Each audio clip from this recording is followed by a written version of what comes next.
ఆంధ్రప్రదేశ్లో అధికార పార్టీ ఆగడాలు ఆగటం లేదు. టీడీపీ ఎమ్మెల్యే బొజ్జల సుధీర్ రెడ్డి ఆదేశాలతో చెంగారెడ్డిపల్లి, కుర్రకాలువ, సూరప్పకశం ప్రాంతాల్లో 144 ఇళ్లను కూల్చేశారు. తెల్లవారుజామున 3 గంటలకు జేసీబీతో పేదల ఇళ్లను నేలమట్టం చేశారు. ఈ చర్యతో కూటమి ప్రభుత్వంపై పేదలు, దళిత వర్గాలు ఆగ్రహం వ్యక్తం చేస్తున్నాయి.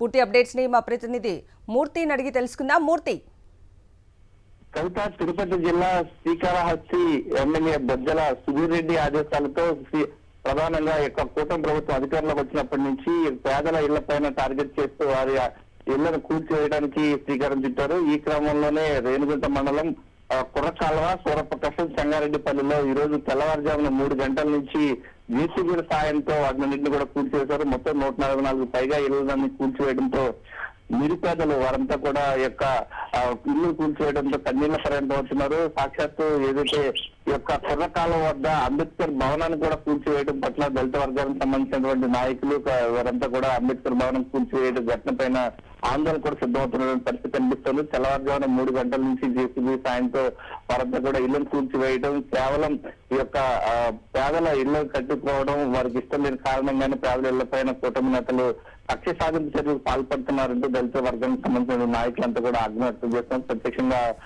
ఆందోళన కూడా సిద్ధమవుతున్న పరిస్థితి కనిపిస్తూ ఉంది. Right Murthy, thank you.